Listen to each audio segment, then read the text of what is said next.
আজ থেকে পশ্চিমবঙ্গে শুরু হলো জনগণনার কাজ। জেলা ম্যাজিস্ট্রেট এস পন্নাম্বালামের নেতৃত্বে জেলা ম্যাজিস্ট্রেটের কার্যালয়ে এই প্রকল্পের উদ্বোধন করা হয়।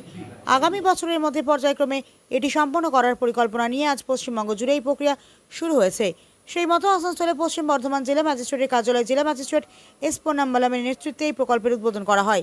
একটি ট্যাবলেটও যাত্রা শুরু করা হয়, যা জনগণনা সম্পর্কে জনসচেতনতা বাড়াতে বিভিন্ন এলাকায় ভ্রমণ করবে।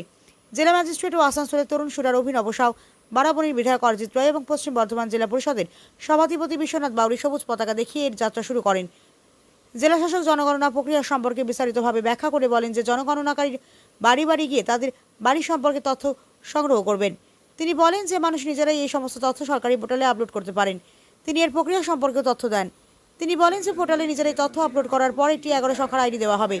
গণনাকারীরা যখন জনগণনা পরিচালনার জন্য বাড়ি বাড়ি যাবেন, তখন পোর্টালে নিজেদের তথ্য আপলোড করা ব্যক্তিরা সেই আইডিটি গণনাকারীকে দেবেন, যার মাধ্যমে গণনাকারী সরকারি পোর্টাল থেকে সেই ব্যক্তির সমস্ত তথ্য পেয়ে যাবেন। জেলা ম্যাজিস্ট্রেট এস পন্নাম্বালাম, অভিনব সাউ, বিধায়ক অরিজিৎ রায় নিজেদের স্বগণনা করিয়ে এই প্রক্রিয়াটি শুরু করেন। এই উপলক্ষে পশ্চিমবঙ্গ সরকারের মন্ত্রী ডক্টর অজয় পোদ্দার জেলা ম্যাজিস্ট্রেটের কার্যালয়ে গিয়ে পুরো কার্যক্রমটি খতিয়ে দেখেন। সাংবাদিকদের সঙ্গে কথা বলতে গিয়ে পোদ্দার বলেন যে পশ্চিমবঙ্গে শেষ জনগণনা হয়েছিল বামফ্রন্ট আমলে এবং তারপর থেকে আর কোনো জনগণনা হয়নি।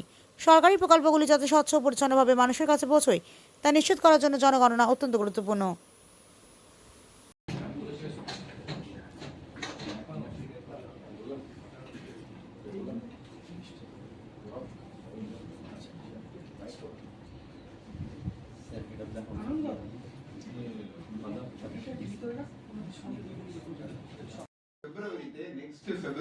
ফেব্রুয়ারি মার্চে স্যার জনগণনা যেটা বলি স্যার আমরা ইন্ডিভিজুয়াল হেডস তার কিছু ডিটেইল গুলো আমরা তুলবো স্যার। আর তার সঙ্গে স্যার এইবার আমাদের গভর্নমেন্টের নির্দেশে কাস্ট সেন্সাসও হবে স্যার। লেফট ফ্রন্ট গভর্নমেন্টে আমলে সেন্সাস হয়েছে। সেন্সাস রেশন কার্ড কিভাবে আপনি পাবেন, আপনি লোয়েস্ট লেভেলে কার্ড পাবেন কি পাবেন না, সেটা সেন্সাসের উপর ডিপেন্ড করে। তারা আগে যাদের তিনতলা বিল্ডিং ছিল, যারা কোটিপতি ছিল, তাদেরকে কার্ড দিয়েছে, গরিব লোক বঞ্চিত ছিল।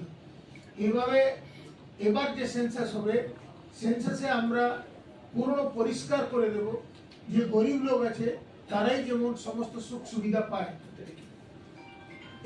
এতে কি হবে, আমরা কতজন আছি তারা যখন নথিভুক্ত করবে, তো যারা এখানকার লোক নেই তারাও ধরা পড়বে। আবার ইট ইজ রিভাইজড ম্যাটার কি যে এখানকার পশ্চিমবাংলার মানুষ নেই তারাও ধরা পড়বে, কেন তারা বাড়িও দেখাতে পারবে না, বাকি কিছু দেখাতে পারবে না। কিন্তু এটা খুব আবশ্যক, কেন যারা এখানকার লোক তারা বাড়ি নথিভুক্ত করবে ফার্স্ট ফেজে, সেকেন্ড ফেজে ওদের হেডস কাউন্ট হবে, থার্ড ফেজে কাস্ট কাউন্ট হবে। তো কাস্টের জন্য বলি, অনেক লোক এসসি এসটি আছে যে 100 টাইটেল লেখে, অনেক লোক মানে hide to hide the caste they write a lot of the details and Prasad রমুক তমুক, তো they should write in a straight way. এই সেন্সাস একটা সুযোগ আছে ওদের জন্য, তারা কাস্টটা ভালো করে লেখুক কি যারা ইজিলি কাস্ট সার্টিফিকেট পেতে পারবে।